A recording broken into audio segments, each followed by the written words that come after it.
మీ ఇంట్లో కూడా ఒక ఆధ్యాత్మిక శోభ, అది చాలా అన్ని చోట్ల అనిపించదు. ఇలాగా ఒక వైబ్రేషన్ ఉందండి.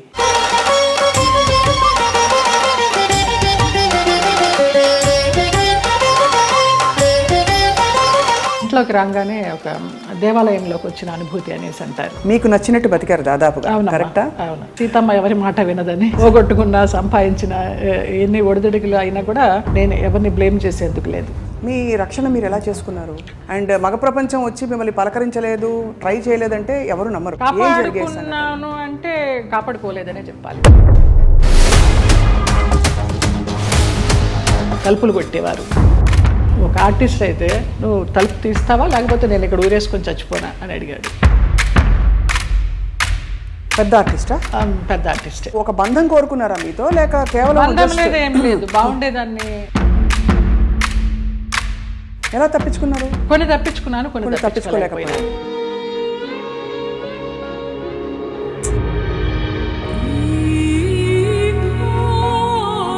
వినిపించలేదనో, తలుపు చప్పుడు వినిపించలేదనో, ఇలాగే మేనేజ్ చేసుకుంటూ కొన్ని తప్పించుకుంటూ, కొన్ని తప్పించుకోలేక, కొన్ని తప్పనిసరిగా.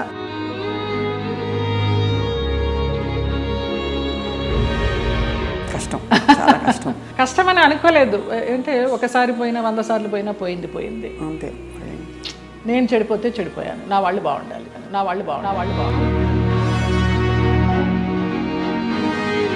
చాలా సున్నితమైన ఒక ప్రశ్న అండి ఇది. అడగచ్చు అడగకూడదు, కానీ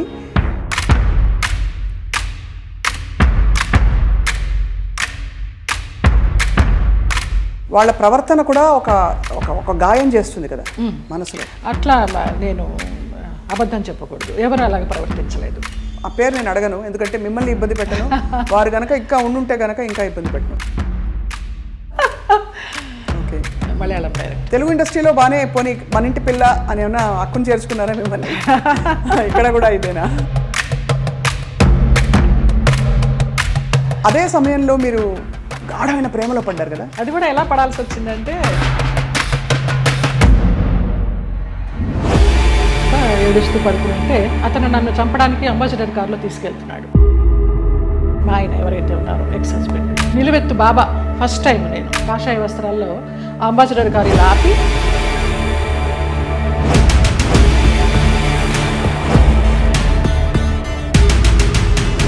ఆ మన్నాడు పరుచూరు గోపాలకృష్ణ గారు, చలపతిరావు గారు వీళ్ళంతా మన విరుగంపాకం పోలీస్ స్టేషన్కి ఫోన్ చేసి ఇలాగ మా అమ్మాయి అప్పుడు యాక్సిడెంట్ అయ్యి పడిపోతే ఈ నడుము దగ్గర నుంచి చచ్చిపడిపోయింది.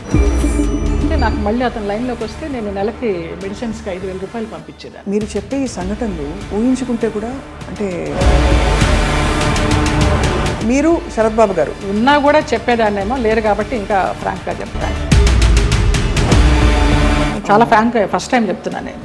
మీ జీవితంలో కీలక పాత్ర పోషించిన వ్యక్తులు గుమ్మడి గారు ఒకరు. అసలు అంత లింకప్ చేయాల్సిన అవసరం ఎందుకు వచ్చింది? నా కోసం సులా అని ఒక వైన్ బాటిల్ తెప్పించేవారు రోజు 800 పెట్టి. ఇది నీకే, ఇది జయమ్మకే, వేరెవరు ముట్టుకోవద్దనేసి. ఒక 4-5 సంవత్సరాలు జర్నీ చేశాము. ఇప్పుడు అటు నుంచి వెళితే నాకు ఆ ఇల్లు చూస్తే మాత్రం ఏడుపు వస్తుంది. అక్కినేని నాగేశ్వరరావు గారు అన్నారు, ఆయన పోయిన తర్వాత అక్కడ నుంచునుంటే పిల్లలందరినీ పలకరిస్తూ నా భుజం తట్టి,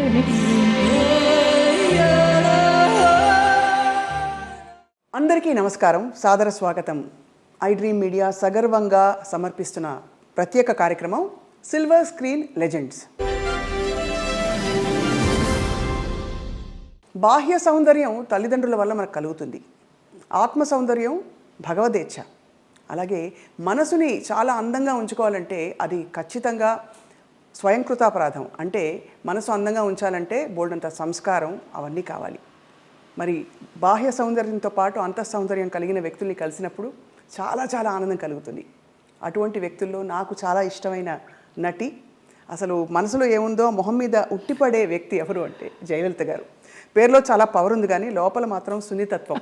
40 ఏళ్లుగా ఎన్నో పాత్రలు వేస్తూ బోరు కొట్టని బోరింగ్ పాప, జానాబెత్తల జానమ్మ, ఇలాంటి అద్భుతమైన క్యారెక్టర్స్తో మనందరినీ రంజింపచేశారు.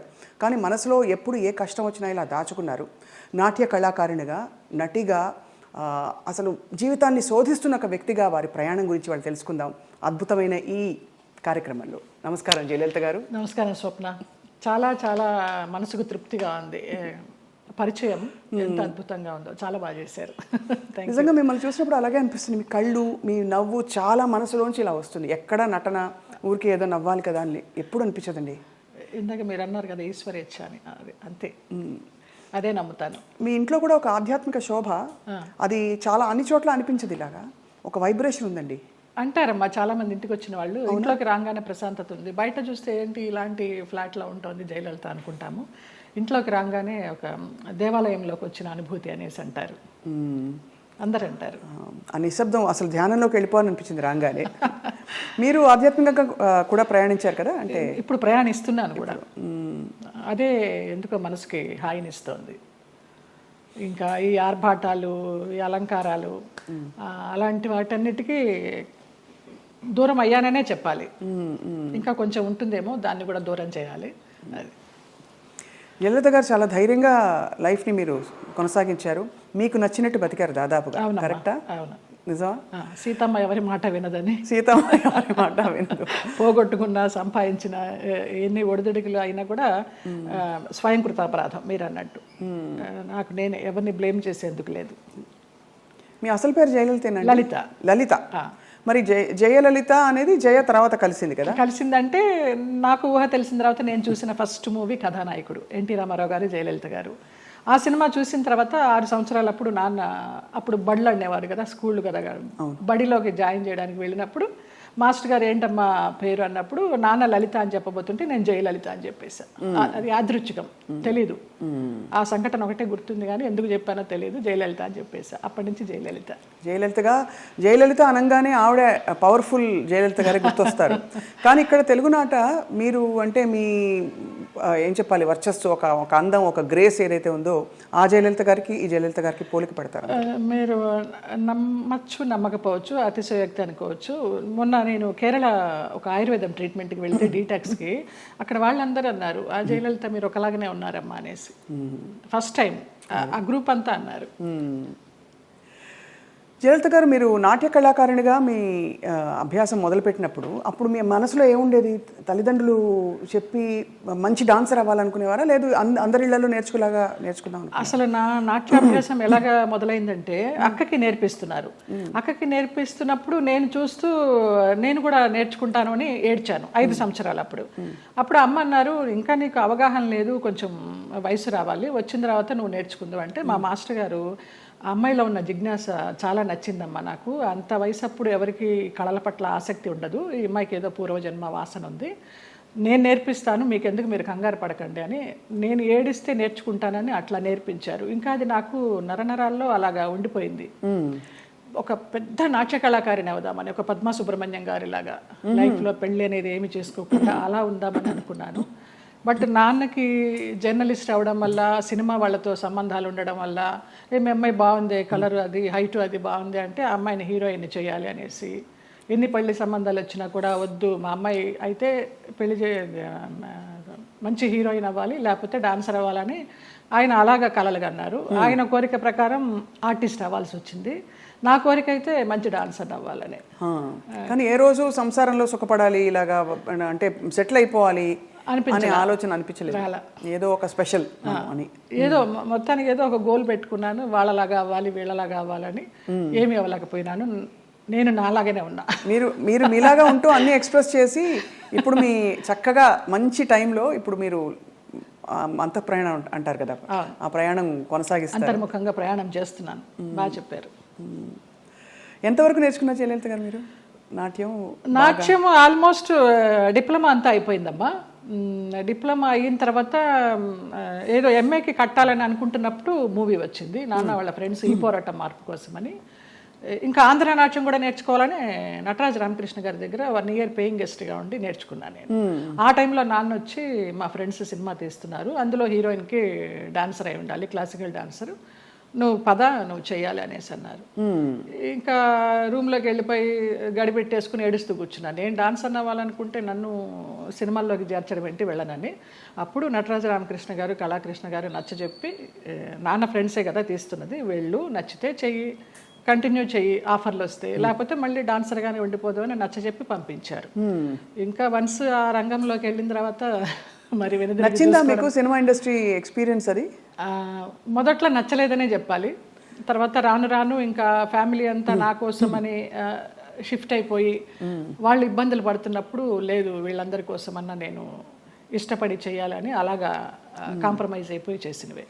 చాలామంది నటీమణులు ఈ మధ్య కాలంలో నేను కలుస్తున్నవారు నాకు యాక్చువల్లీ అప్పుడు ఇష్టం లేదు కానీ పరిస్థితుల ప్రభావం, ఆర్థిక పరిస్థితులను కూడా చెప్పారు. మీకు అటువంటి ఇబ్బందులు వచ్చాయి? ఆర్థిక పరిస్థితుల వల్లనే కదా మరి. మేము చాలా మిడిల్ క్లాస్, మరి లోయర్ మిడిల్ క్లాస్ అని చెప్పలేము, అప్పర్ మిడిల్ క్లాస్ అని చెప్పలేము, వయా మీడియా మిడిల్ క్లాస్. నాన్న ఒక ప్రొడ్యూసర్ని నమ్మి మీ అమ్మాయికి హీరోయిన్ ఛాన్స్ ఇస్తామంటే మెడ్రాస్ షిఫ్ట్ అయిపోయారు. షిఫ్ట్ అయిపోయిన తర్వాత ఆ ఛాన్స్ నాకు కొన్ని కారణాల వల్ల రాలేదు. అయ్యో. రానప్పుడు ఇంకేం చేయాలి, ఇంతమందితో వచ్చిన క్యారెక్టర్స్ చేసుకుంటూ పోదామని ఒక గైడెన్స్ లేకుండా, ఒక గాడ్ ఫాదర్ అనేవారు లేకుండా ఏ క్యారెక్టర్ వస్తే ఆ క్యారెక్టర్ చేశా. ఫ్యామిలీ గెట్ ఆన్ అవ్వాలి ఫస్ట్. కానీ నిజానికి మీరు కథానాయికగానే మొదలు పెట్టారు కదా? అవును, ఈ పోరాట మార్పు కోసం కథానాయిక. అవును, బట్ ఆ తర్వాత మీరు అనేది హీరోయిన్ క్యారెక్టర్స్ రాలేదు, ఏమీ రాలేదు. ఆ సినిమా ఏదైతే వస్తుందనుకున్నానో అది పోయింది. ఆ సినిమా టైంలో ఈ పోరాట మార్పు కోసం సినిమా టైంలో సాంగ్స్ కోసం విజయ గార్డెన్స్కి వెళ్ళినప్పుడు ఆ ప్రొడ్యూసర్స్ చూడడము, హీరోయిన్ ఛాన్స్ ఇస్తామనడము, మెయిన్ క్యారెక్టర్ వాళ్ళు ఇవ్వకపోవడం, మెట్రా షిఫ్ట్ చేసి. అదే టైంలో నానా మలయాళం మ్యాగజైన్ వాళ్ళు నన్ను చూసి బాగుంది అమ్మాయి మలయాళానికి హీరోయిన్గా పనికి వస్తుంది అనేసి వాళ్ళు నానా మ్యాగజైన్లో ఇంటర్వ్యూ తీసుకోవడము, అలాగా మలయాళం మూవీస్కి వెళ్ళడం జరిగిందనమాట. మలయాళం మూవీస్లో మరి చేస్తూ అంత మంచి ఇండస్ట్రీ కదా మలయాళం ఇండస్ట్రీ, మరి అక్కడ మీకు ఎక్కువ నిలదొక్కుని ఇప్పుడు ఎలా అయితే సూపర్ స్టార్స్ మనకు ఉంటారు అలాంటి అవకాశాలు రాక, లేకపోతే మీరు ఏదొచ్చినా పర్లేదు అని ఒక? అలా కూడా కాదు. మలయాళంలో ఫస్ట్ నేను చేసింది ఉప్పు మూవీ, ముస్లిం సబ్జెక్ట్, తల్లి కూతురు నేనే, జ్యువెల్ రోలు. నాకు దానికి Kerala best actress state award కూడా వచ్చింది. అవును అవును. తర్వాత ఐవిశశి గారు అప్రోచ్ అయ్యారు. అప్రోచ్ అయితే మంచి డైరెక్టర్. అప్పుడు అంటే తెలియదు మనకి ఎలా ఉంటుంది, ఊరికే అవుట్లైన్ చెప్తారు కానివ్వండి. మంచి గ్లామర్ రోలు, కమల్ హాసన్ గారి పక్కన అనేసరికి చాలా ఆనందంగా ఉంటాం కదా. ఫస్ట్లోనే కమల్ హాసన్ గారి పక్కన ఉలగ నాయగన్ ఆయన పక్కన వచ్చింది అని. ఆ ముగ్గురు హీరోయిన్లు శోభన, గీత, నువ్వు అని చెప్పారు. ఓకే అనేసి ఒప్పేసుకున్నాను. అది కట్ చేస్తే విలన్ వైఫ్ వ్యాంపిష్. దాని తర్వాత రామానాయుడు గారు ఇంద్రుడు చంద్రుడిలో కమల్ హాసన్ గారి సెక్రటరీగా ఎవరు బాగుంటారంటే కమల్ హాసన్ గారు నన్ను రికమెండ్ చేశారు. ఆ అమ్మాయి ఎవరో చేసింది జయలలిత, చాలా బాగుంది, ఆ అమ్మాయిని పెట్టండి అని. అలాగే ఇంద్రుడు చంద్రుడిలో కూడా ఒక టైప్ ఆఫ్ వ్యాంప్. అలా అలా కంటిన్యూ అయిపోయినాయి. కానీ శృతిలయల్లో ఒక పాంచాలి క్యారెక్టర్ కానీ, రాజశేఖర్ని మాయ చేసి అతని చేత ప్రోగ్రామ్స్ ఇప్పించి కమిషన్లు అవి తీసుకుని ఆ టచ్ ఉన్నవే వచ్చినాయి అన్నీ నాకు. ఒకలా చూస్తే దానికి ఒక ప్రత్యేక స్థానం ఉంది, అదేం తక్కువని కాదు. కానీ కాదు, అప్పట్లో పూర్వకాలంలో ఎల్ విజయలక్ష్మి గారు వాళ్ళు ఎంత బాగా చేసేవారు అది. కానీ అది స్వర్ణయుగం, దానికి తగ్గట్టుగా వాళ్ళు అంత ఎలివేట్ అయ్యారు. ఇక కొంచెం కొంచెం రాను వెండి యుగాలు, ఈ రాగి యుగాలు ఇవన్నీ వచ్చేసరికి అప్పుడు వాళ్ళు డాన్సర్స్ చేసిన, వ్యాంప్ చేసిన, హీరోయిన్స్ చేశారు, అన్నీ చేశారు. ఆ డైరెక్టర్స్ అంత క్రియేటివిటీ ఉన్న డైరెక్టర్స్ ఇప్పుడు వాళ్ళు కాదని చెప్పడం లేదు. వాళ్ళు ధైర్యం చేసి అన్ని రకాల క్యారెక్టర్లు ఇచ్చేవారు ఒక ఆర్టిస్ట్కి. గిరిజ గారు మామూలుగా కమెడియన్ చేసి నాగేశ్వరరావు గారి పక్కన హీరోయిన్ చేయలేదా? అలా మా తరానికి వచ్చేసరికి వ్యాంప్ అంటే వ్యాంపే, చెల్లెలంటే చెల్లెలే, అలాగైపోయింది. సరే ఏదో ఒకటి, మనకి కళారంగం మనల్ని ఆదరించింది, అభిమానంగా పిలుస్తున్నారు, మన కుటుంబాన్ని పోషిస్తోంది అనే ఒక సద్బుద్ధితోనూ ఒక మంచితనంతోనే అలా నెట్టుకొచ్చేసారు. గెట్ ఆన్ అవుట్ వచ్చి, అంటే దాదాపు జీవితం నిర్ణయించిన విషయాలని మీరు స్వీకరిస్తూ ఒక నదిలా ప్రవహిస్తూ వచ్చేసారు. అంతే. అది కొంచెం మెచ్యూరిటీ వచ్చిన తర్వాత ఇంకా ఇది కర్మ సిద్ధాంతాన్ని నమ్మడం అలవాటు చేసుకున్న తర్వాత మనకి ఏది ప్రాప్తమో అదే, ఏది రావాలో అదే వస్తుంది, ఎప్పుడు రావాలో అప్పుడే వస్తుంది అన్న తర్వాత మనసుకి చాలా ప్రశాంతంగా హాయిగా ఉంది.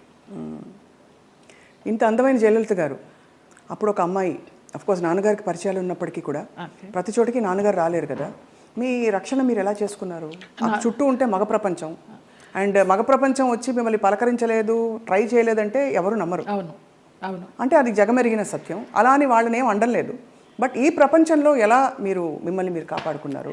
కాపాడుకున్నాను అంటే కాపాడుకోలేదనే చెప్పాలి.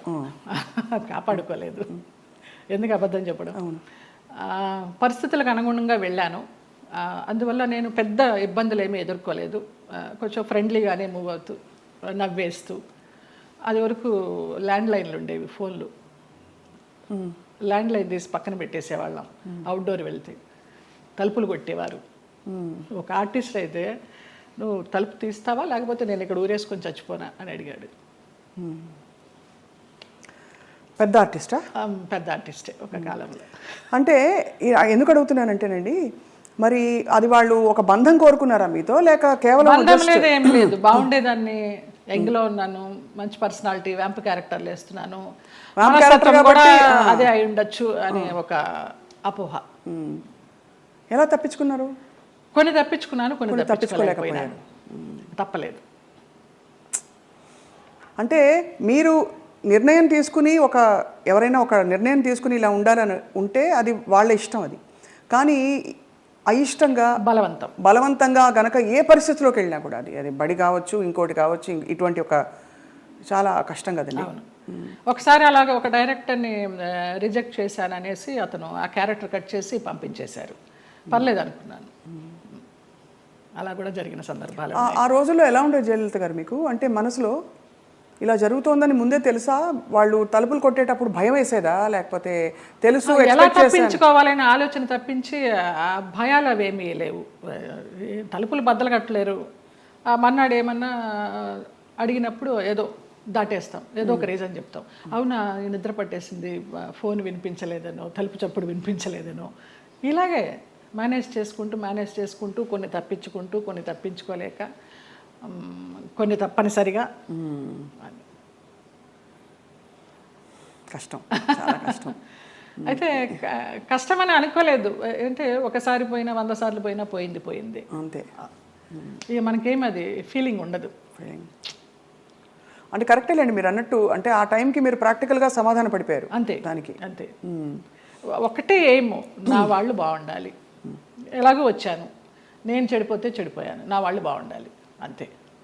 ఆ మంచి మనసుతోనే వచ్చాను కాబట్టి ఇప్పటికీ నన్ను భగవంతుడు ఈ రకంగా చూస్తున్నాడు 40 years ఇండస్ట్రీలో అని ఒక నమ్మకం. ఇప్పుడు అందరూ బాగున్నారు. చాలా సున్నితమైన ఒక ప్రశ్న అండి, ఇది అడగచ్చు అడగకూడదు, కానీ ఈ సోకాల్డ్ ప్రముఖులు వాళ్ళు వీళ్ళు మిమ్మల్ని ఇలాగా ఇబ్బంది పెట్టి, సరే వాటెవర్ ట్రై చేసి అది బలవంతంగా మీరు తలొగ్గినప్పుడు గౌరవం ఉంటుందా, లేకపోతే కేవలం జస్ట్ వాళ్ళ వాళ్ళ వాళ్ళ ఇంకా పైశాచికత్వం? కానీ పైశాచికత్వం ఏమీ ఉండదు, గౌరవం ఉండదమ్మా. Just matter of fact, need అంతే. రెండు ఉండవు, అది మరీ పీక్ ఉండదు. కానీ అంటే ఎందుకు అడుగుతున్నానంటేనండి, ఆ టైంలో వాళ్ళ ప్రవర్తన కూడా ఒక గాయం చేస్తుంది కదా మనసులో. అట్లా నేను అబద్ధం చెప్పకూడదు, ఎవరు అలాగ ప్రవర్తించలేదు. పైశాచికము లేదు, ప్రేమ లేదు. ప్రేమ అసలు ఉండదు. ఒప్పుకొని వెళ్ళాము, అంతవరకు. వాళ్ళ నీడ్ అయిపోయింది, వచ్చాము. తర్వాత ఎలా ఉండేవారు వీళ్ళందరూ? బాగానే ఉండేవారు మామూలుగా. షార్ట్ అంటే షార్టే, అంతే. సో అది అలాగా ఒక ప్రొఫెషనల్ సిస్టంలో దాదాపు ప్రతి హీరోయిన్కి, ప్రతి అందమైన నటికి ఇది సర్వసాధారణమైపోయిన పరిస్థితులు వచ్చాయి అనే ఒక బాధతో తప్ప మరీ మిమ్మల్ని ప్రోబ్ చేసి ఇబ్బంది పెట్టాలని కాదు జయలలిత గారు. అయ్యో లేదమ్మా. ఎందుకు అది నామ్ అయిపోవాలి, ఎందుకు ఒక బెంచ్ మార్క్ అయిపోవాలి అని అంటే, మనం ఈరోజు అనేక కమిటీలు పెట్టడాలు, ఇండస్ట్రీ ఇతర వర్క్ ప్లేసెస్లో వేధింపుల కమిటీ ఉండాలని చెప్పి, అంటే వేధింపులని వ్యతిరేకించే కమిటీలు. బై గాడ్స్ గ్రేస్ మాకు అట్లాంటి వేధింపులు ఏం లేవు, కానీ తప్పలేదు. అంటే అది కరెక్టే. అంటే వేధింపులు లేకపోయినా ఒక పాయింట్లో మీరు ఎస్ చెప్పకపోతే మీకు అవకాశాలు తగ్గిస్తాం అన్నది ఒక వేధింపే కదా. అవును. అంటే మీకు టాలెంట్ ఉండి కూడా చెప్పాను కదా, ఒక డైరెక్టర్ పంపించేశారు సుగం క్యారెక్టర్ అయిన తర్వాత అనేసి. ఆ పేరు నేను అడగను, ఎందుకంటే మిమ్మల్ని ఇబ్బంది పెట్టను. వారు గనక ఇంకా ఉండుంటే గనక ఇంకా ఇబ్బంది పెట్టను. లేరు, పోయినారా? Okay. Malayalam director. Okay. Telugu ఇండస్ట్రీలో బాగానే పోనీ మన ఇంటి పిల్ల అని ఏమన్నా అక్కును చేర్చుకున్నారా మిమ్మల్ని? ఇక్కడ కూడా ఇదేనా? అక్కున చేర్చుకోలేదు, చీకొట్టలేదు. రైట్. అదే సమయంలో మీరు గాఢమైన ప్రేమలో పడ్డారు కదా? అవునమ్మా, మలయాళం డైరెక్టర్. అది కూడా ఎలా పడాల్సి వచ్చిందంటే, నేను డేట్స్ ఇచ్చినప్పుడు నాన్న నాకు తెలియకుండా వేరే క్రాస్ బెల్ట్ మణి అని మన హీరోయిన్ మీనా వాళ్ళ మేనమామ, ఆయన కూడా ఒక కాలంలో ఒక ఈ సి గ్రేడ్ టైప్ ఆఫ్ మూవీస్కి మంచి పెట్టింది పేరు ఆయన. నేను చేసే సినిమాలు కూడా సి గ్రేడ్ సినిమాలే అప్పుడు, బీసీ గ్రేడ్. మీరు అంత ఓపెన్గా సి గ్రేడ్ సినిమాలు చేశానని చెప్తున్నారు కదా, అది ముచ్చటేసం చూసి ఎంత నిజాయితీగా చెప్తున్నారని చెప్పండి మ్యామ్. ఆ టైంలో నాన్న వాళ్ళకి ఇచ్చారు, నేను వీళ్ళకి ఇచ్చాను. అప్పుడు ఆ లొకేషన్కి వచ్చి ఆయన రౌడీయిజం చేయపోయినారు, క్రాస్ బెల్ట్ మని. అప్పుడు ఇతను నేను భయపడి ఏడుస్తుంటే నన్ను ఒక రూమ్లో ఉంచి నీకెందుకు, నేను ఉన్నాను కదా, నేను సమాధానం చెప్పి పంపిస్తాను, వాళ్ళు మాకు చుట్టాలి అన్నట్టుగా అలాగే పంపించేసరికి అబ్బా నా లైఫ్ని సేవ్ చేసి అతను దొరికాడు అన్నట్టుగా బ్లైండ్గా పడిపోయిన ప్రేమలో. ఆ తర్వాత బ్రహ్మానందం గారి డైలాగ్ లాగా ప్రేమించింది తర్వాత ప్రేమించాల్సి వచ్చింది అన్నట్టుగా కొంచెం కొంచెం తెలుస్తుంది అతని గురించి 7 yearsలో. అయినా కూడా ఏదో మొహమాటంలాగా కమిట్ అయిపోయినాం అన్నట్టు కదా అన్నట్టుగా చేస్తూ వచ్చాను. అందరూ చెప్తూ వచ్చారు పెద్ద జెన్యూన్ కాదు, చూసుకో అనేసి. ఇక లాస్ట్గా అతను కూడా బ్లడ్తో లెటర్స్ రాసేసి ఒక మన ఇప్పుడు ఆ హాట్ డ్రింక్స్ అవి తాగుతారు కదా, మన విస్కీ తాగే ఒక బాటిల్ లాంటి దానిలో, అది విస్కీనో మరి బ్రాందీనో తెలియదు, అందులో పాయిజన్ పోసుకుని తాగుతాను, ఇంటి ముందరకు వచ్చేసి చచ్చిపోతానని అంటే ఇంకా అందరికీ ఇంట్లో వాళ్ళకి ఇష్టం లేకుండానే బలవంతంగా నేనే నగలు కొనుక్కొని నేనే పెళ్లి బట్టలు కొనుక్కొని, జయకృష్ణ గారు కొనిచ్చారు పెళ్లి బట్టలు. అలాగా కేరళ వెళ్ళిపోయి చూడటానికరమ్మ కొచ్చిన్లో, చాలా మహిమగల అమ్మవారు, అక్కడ మ్యారేజ్ చేసుకున్నాం. అప్పుడు ఇంట్లో వాళ్ళందరూ ఇంక నామకే వస్తే వచ్చి అక్షంతలు వేసి భోంచేసేసి వెళ్ళిపోయారు. ఆయన కాపురానికి పంపించడానికి ఎవరు నాకు కూడా ఉండడం కానీ ఏమీ లేదు. నా అంతటి నేనే చేసుకుని నా అంతటి నేనే వెళ్ళి నా అంతటి నేనే వచ్చా బ్యాక్ టు పెవిలియన్. ఆ టైంలో జయలలిత గారు ఆయనకి మళ్ళీ అంటే ఆయనకి మొదటి పెళ్ళే కదా, ఆయనకి ఇద్దరికి అంటే మీకు కాలేదు, వివాహం కాలేదు, బట్ ఆయనకు కూడా ఏమి. అవును. బట్ ఏ ఇబ్బందులు వచ్చాయి మీ ఇద్దరు మధ్య? డబ్బు, వాళ్ళకి అప్పులు ఎక్కువైపోయినాయి, చాలా విపరీతమైన లావిష్నెస్ వాళ్ళకి. నేను మంచి 3 shift చేస్తూ ఉన్నాను ఆ టైంలో. నా నగలన్నీ అమ్మేసుకున్నారో తాకట్టు పెట్టుకున్నారో తెలీదు. సినిమాలకు వచ్చిన డబ్బంతా కూడా వాళ్ళే తీసుకునేవాళ్ళు, అమ్మ నాన్నకి ఇవ్వద్దనేవారు. అమ్మ నాన్న భయపడి పవర్ ఆఫ్ అటర్నిటీ రాయించుకొని నీకు బిడ్డలు పుట్టిన తర్వాత నేను నీ ఆస్తి నీకు ఇస్తామంటే, ఆ పవర్ ఆఫ్ అటర్నిటీ ఎక్కడికి వెళ్ళి సైన్ చేసావు, అది క్యాన్సిల్ చెయ్యి, బిడ్డను కానీ అంటే అతనికి తెలియకుండా నేను లేడీ డాక్టర్ దగ్గరికి వెళ్ళి నాకు బిడ్డలు వద్దు, ఒక 6 months నేను కొంచెం జాగ్రత్తగా ఉండాలనుకుంటున్నానని అతనికి తెలియకుండా నేను లేడీ డాక్టర్ దగ్గరికి వెళ్ళి ఆ పిల్స్ తీసుకొని వేసుకుంటూ ఆ బిడ్డలు రాకుండా జాగ్రత్త పడ్డా. ఇక ఆ తర్వాత 3 monthsకి గొడవలు, 6 months నుంచి కొట్టుళ్ళు, యాసిడ్లు పోస్తాను అనడాలు, గదిలో బంధించడాలు, ఇవన్నీ అయిన తర్వాత ఏడుస్తూ పడుకుని ఉంటే అతను నన్ను చంపడానికి అంబాసిడర్ కారులో తీసుకెళ్తున్నాడు. మా ఆయన ఎవరైతే ఉన్నారో ఎక్స్ హస్బెండ్, నిలువెత్తు బాబా. ఫస్ట్ టైం నేను కాషాయ వస్త్రాల్లో అంబాసిడర్ కారు ఇలా ఆపి నేను కూర్చున్న వైపు డోర్ తీసి నన్ను గబగబగా లాక్కెళ్ళారు.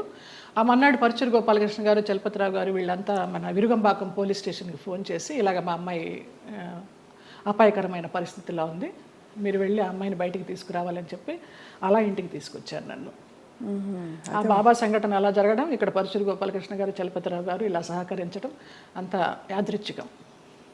అంటే ఎవరో ఒకళ్ళు భగవంతుడు పంపిస్తాడు అంతే, ఆయన రాడుగా నేరుగా. అంటే మనసు పెట్టి మీరు ఇష్టపడి అన్నీ వదులుకుని ఎవరు లేకుండా మీరు వెళ్ళి చేసుకున్న పెద్ద స్టేట్మెంట్స్ ఇచ్చేసి కళ్యాణం వచ్చినాక కదనేసి అందరూ అనేవారు దొంగోళ్ళు బట్టి ముఖంలా ఉన్నాడు, ఎలా నచ్చాడు నీకు, ఎలా నమ్మావే అనేసి.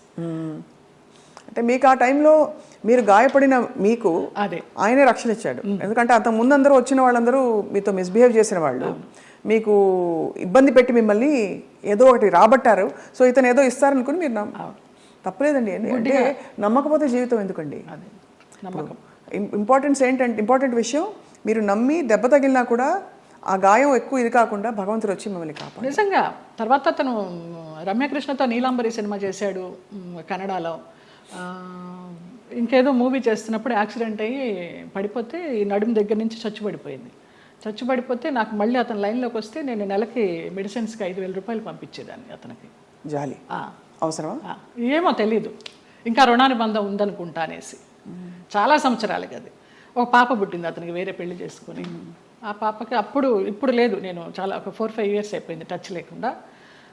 13 సంవత్సరాలు ఎప్పుడో దాని పుట్టినరోజు అని అది ఇది అంటే ఇక్కడి నుంచి ఏమైనా పంపించేదాన్ని. ఆ పిల్ల అడిగేదంట ఎవరు పంపించారు నాన్న అని. బాబా పంపించారమ్మా అనేవాడంట. బాబా గారు భక్తులా మీరు మొదటి నుంచి? నాకు రమాప్రభమ్మ పరిచయం చేసింది బాబా గారిని ధవళేశ్వరంలో, నల్లబాబా. స్వతంత్ర భారతం అని మన నారాయణమూర్తి గారి సినిమాకి వెళ్ళినప్పుడు ఎందుకో గ్యాప్ వచ్చింది, నీకు ఒక బాబాని చూపిస్తారా అనేసి తీసుకెళ్ళారు ధవళేశ్వరం. అప్పుడు చూడడమే, ఆవిడే పరిచయం చేసింది. తర్వాత ఈ పెళ్ళి విడిపోతాను అన్నప్పుడు ఈ ఇన్సిడెంట్. తర్వాత ఇంటికి వచ్చి వారం రోజులు తర్వాత పడుకుని ఏడుస్తుంటే ఏంటి ఇలాగైపోయింది, బాగుంటాను అనుకున్నాను పెళ్లి చేసుకుని అని ఏడుస్తున్నప్పుడు ధవళ వస్త్రాల్లో నేను ఇలా పడుకుని ఏడుస్తుంటే నా పక్కన కూర్చుని ఆయన ఈ మడికాలు వేసుకొని ఇలాగా చేయి పెడితే నాకు కరెంట్ షాక్ కొట్టినట్టు అయిపోయింది. ఏం పర్లేదు నేను ఉన్నాను ఏడవకనేసి. ఆ 2 సార్లే కనిపించారు. తర్వాత 4 హారతులు చేసేదాన్ని ఇంట్లో, ఇంకెప్పుడు కనిపించలేదు నాకు ఆయన.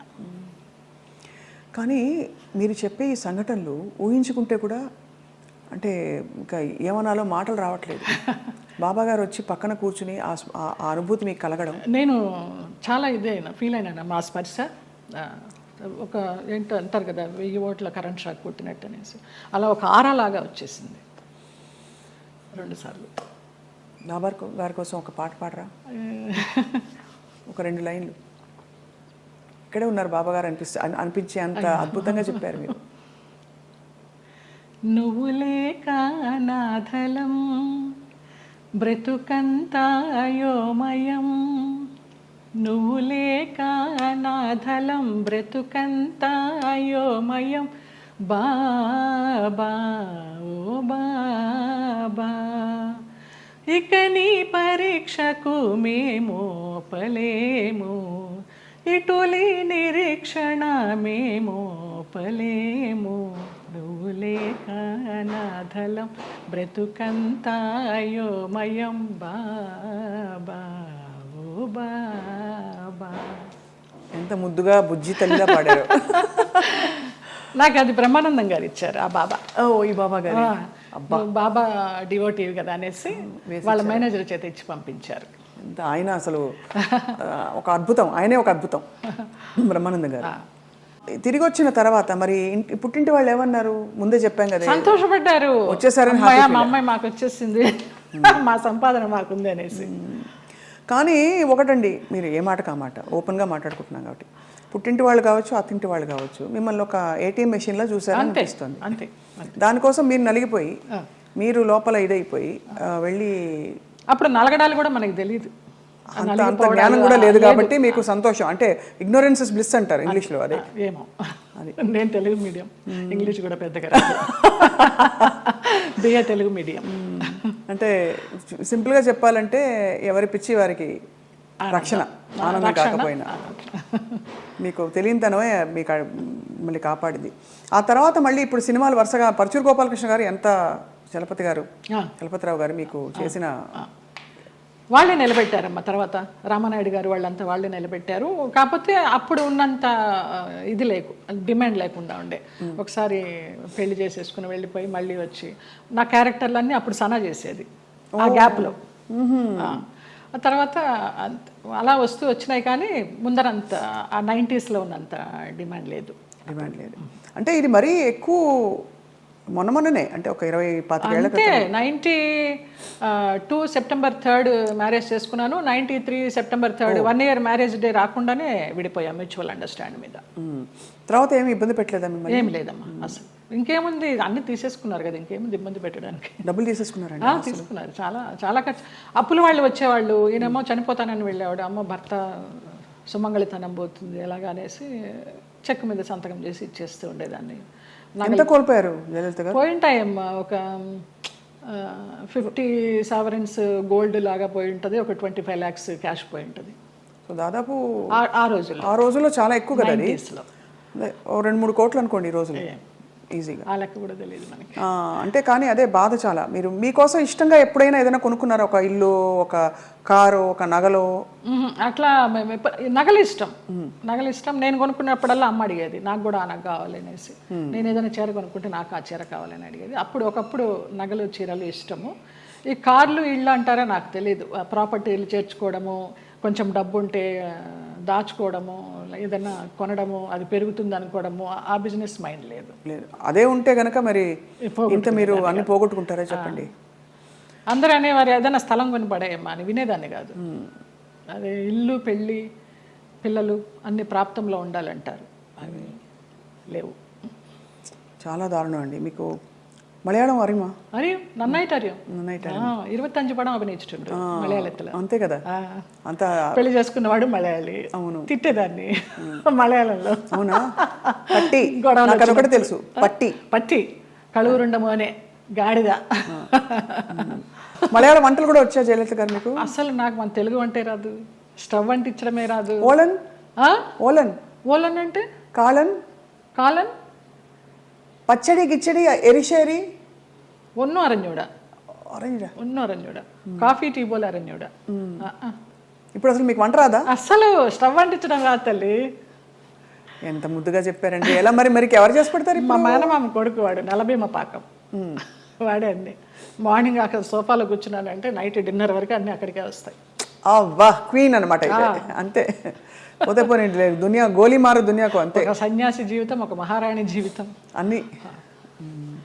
అయితే అప్పుడు మళ్ళీ మీరు పుంజుకుని తిరిగి వచ్చాక ఎవరు చెప్పేవారు మీకు మంచి చెడు ఇంత గాయం అయి తిరిగి వచ్చారు, రెమ్యూనరేషన్ ఎంత అడగాలి, రోల్ ఒప్పుకోవాలా వద్దా, రోల్ కట్ చేసేస్తే అడగాలా వద్దా, మీకు ఇవ్వవలసిన సౌకర్యాలు సెట్లో మీకు ఏదో ఇలాంటివి ఇస్తున్నారు, ఫ్లైట్ ఇస్తానని ఇవ్వలేదు, ట్రైన్ ఇచ్చారు, ఈ అడ్జస్ట్ అవ్వాలా లేదా, ఈ మంచి చెడులు ఎలా తెలిసేవి మీకు? తెలీదమ్మా. ఇప్పుడు నేను చెప్తున్నాను కదా, ఒక మోస్తరు సినిమా అయితే వాళ్ళు ఏదో చెప్పేవారు, ఇన్ని రోజుల క్యారెక్టర్ అమ్మా అని. నేను ఒక రెమ్యునరేషన్ అడిగేదాన్ని, అది కాదమ్మా కొంచెం తగ్గించండి అనేవారు. సరే, కానీ రెమ్యునరేషన్ ₹1 తక్కువైనా పర్వాలేదు, కానీ మర్యాద తక్కువైతే మాత్రం నేను భరించలేను. టైంకి అన్నం పెట్టాలి. నేను బ్రాహ్మణ అమ్మాయిని, ప్యూర్ వెజిటేరియన్. మీరు పెరుగన్నం పెట్టినా చాలు, టైంకి పెట్టాలి. ఎప్పుడో 2 గంటలకి 3 గంటలకి బ్రేక్ ఇస్తానంటే నా వల్ల కాదు. ఒక 2 కొబ్బరి బొండాలు ఇవ్వాలి, ఒక 4 వాటర్ బాటిల్స్ ఇవ్వాలి, మంచి హోటల్ రూము, అవుట్డోర్ అయితే. ఇక్కడైతే నేనే ఇంట్లోనే ఉండి వెళ్తాను. ఇంతే తప్పించి పెద్ద హైలీ డిమాండ్స్ ఏమీ ఉండేవి కాదు నాకు.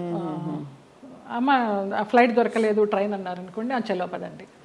కానీ చాలామంది మేనేజర్లు టికెట్ కన్ఫర్మేషన్ లేకుండా ఎక్కించేసేవాళ్ళు మమ్మల్ని. అయిపోయిందమ్మా అయిపోయింది అనేసి. తర్వాత మేము ఎన్ని ఇబ్బంది పడిన సందర్భాలు ఉన్నాయో టీసీ దగ్గర. పాపం వాళ్ళు మాకు అప్పుడు ఫేస్ వాల్యూ ఉంది కాబట్టి ఏదో సీట్ ఇచ్చో, లేకపోతే ఇంకొక ఊర్లో బర్త్ ఖాళీ అవుతుందమ్మా అని అలా ఇచ్చో, అలాంటి ఇబ్బందులు పడ్డాం. అష్ట కష్టాలు పడ్డారు అయితే. ఇవన్నీ అంటే పార్ట్ ఆఫ్ ద గేమ్. కానీ ఆ టైంలో మరి మీ మేకప్, మీ చర్మ సౌందర్యం ఇవన్నీ తెలిసి ఉండేదా? ఇలా చేసుకోవాలి, ఫేస్ ప్యాక్ చేసుకోవాలి? అస్సలు తెలియదు నాకు. అసలు ఇంతవరకు సెల్ఫ్ మేకప్ తెలియదు. నేను ఇవాళ కూడా చేసుకోలేదు. మీరు చూడండి, ఎప్పుడు చేసుకోను. నేను మేకప్ మ్యాన్ ముందర కూర్చుంటాను, మీకు ఏది వస్తే అది చేయండి అంటే. మీకు అసలు మేకప్ ఎందుకండి అవసరం లేదు? ఏదో ప్రత్యేక క్యారెక్టర్కి ఏదో పెద్ద పెద్ద బొట్లు పెట్టి కాటుకలు పెట్టి చేయాలంటే తప్ప. వాళ్ళందరూ నవ్వుతారు, అదేంటమ్మా 40 సంవత్సరాల నుంచి ఉన్నారు, మొన్న మధ్య టీవీ సీరియల్స్ చేసినప్పుడు కూడా మీరు సెల్ఫ్ చేసుకోరా అని. నేను సెల్ఫ్ మేకప్ చేసుకోను, నా దగ్గర మెటీరియల్ ఉండదు. ఓన్లీ ఆ టచ్అప్ క్లాత్, స్పాంజ్, ఒక గిన్నె తీసుకెళ్తా అంతే. మిగతాన్ని మీరే చేసుకోండి, ఎలా చేసుకుంటారు. మరి ఆ టైంలోనే కదా మీకు వచ్చిన బోర్ కొట్టని, బోరింగ్ పాప, ఇవన్నీ ఎప్పుడు వచ్చాయి? ఏ టైంలో వచ్చాయి? లారీ డ్రైవర్ బాలయ్య బాబుతో చేసినప్పుడు జస్ట్ ఒక సీన్, ఒక సాంగ్, ఒక ఇమాజినేషన్ సాంగ్, డ్రీమ్ సాంగ్, దాంతో బోరింగ్ పాప అని వచ్చేసింది. జనాల్లోకి బాగా వెళ్ళిపోయింది ఆ క్యారెక్టర్. అవును, చిన్న క్యారెక్టర్ అయినా కూడా. అలాగే ఏప్రిల్ 1 విడుదల భాగ్యం క్యారెక్టర్ కూడా అలాగే వెళ్ళింది. అద్భుతమైన వంశీ గారి సినిమాలు అసలు ఓ రేంజ్. అవును. ఏ డైరెక్టర్తో మీరు వర్క్ చేసినప్పుడు మీకు హాయిగా అనిపించేది, అంటే ఇది కదా నాకు ఇష్టమైన వాతావరణం అని? చాలా మోస్ట్లీ ఈవీవి సత్యనారాయణ గారు అలాగే ఉండేదమ్మా, జంజాల గారు అలాగే ఉండేవారు, వంశీ గారు అలాగే ఉండేవారు, మోహన్ గాంధీ గారు అలాగే ఉండేవారు, కోదండరామరెడ్డి గారు అలాగే ఉండేవారు. చాలా ప్లెజెంట్గా. మన శరత్ గారు వంశోద్ధారకుడు, వంశానికి ఒకడు, అవన్నీ చేసి సాయంత్రం 6 అయిందంటే నేను, వైవిజయ, అన్నపూర్ణమ, శ్రీలక్ష్మి, మేమంతా ఒక బ్యాచ్ ఉండేవాళ్ళం సినిమాల్లో. ఒక టైంలో అందరం ఉండేవాళ్ళం, అన్ని క్యారెక్టర్స్ ఉండేవి. ప్యాకప్ ఎప్పుడు అంటే ఆ శరత్ గారు విసుకొని దుబ్బేయండి అనేవారు. రేపు చేసుకుంటాలి, మీ క్లోజులు వెళ్ళిపోండి అనేసి. అలాగా రాఘవేంద్రరావు గారి దగ్గర, అందరి దగ్గర ఒక్కొక్క డైరెక్టర్ ఒక్కొక్క గురువు అంతే. ఎవరి దగ్గర ఏం నేర్చుకోవాలి, ఒక డిసిప్లినా, ఒక సిస్టమేటిక్గా, ఒక యాక్టింగ్గా. బాపు గారిని సార్ ఎలా చేయమంటారు, మీరు చేయండి అమ్మా, నాకు కనుక అది సరిపోలేదనుకుంటే నేను చెప్తాను, నేను ఇంప్రూవ్ చేస్తాను, లేకపోతే మీరు చేసిందే చాలు నాకు అంటారు. మహానుభావుడు చెప్పారండి. విశ్వనాథ్ గారు అయితే అన్నీ చేసి చూపిస్తారు.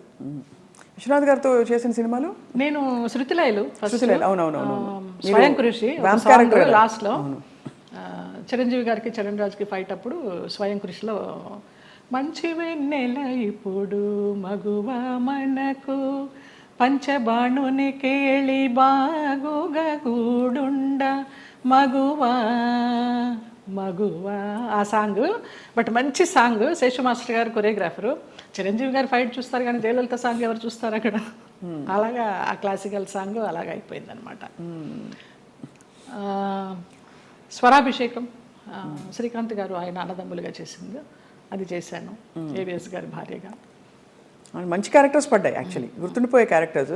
జంజాల గారిది చంటబ్బాయి, విచిత్ర ప్రేమ, పెళ్లి గోల, ఓహనా పెళ్ళంట.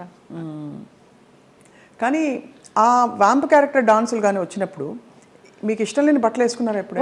అన్నీ పొట్టి పొట్టి బట్టలు వేసేసుకుని నుంచునే వాళ్ళము. మేకప్ మ్యాన్లు స్టాకిన్స్ ఉండేవి కదా అప్పుడు మాకు, మొత్తం గోడకి సున్నం కొట్టినట్టే కొట్టేవారు. ఇలా ఉన్నా కూడా కొంచెం ఎక్కడెక్కడ ప్యాచెస్ ఉన్నాయో, మోకాలు అవి ప్యాచెస్ ఉన్నాయని మొత్తం పెయింట్ కూడా అలా నుంచునే వాళ్ళం బొమ్మలాగా.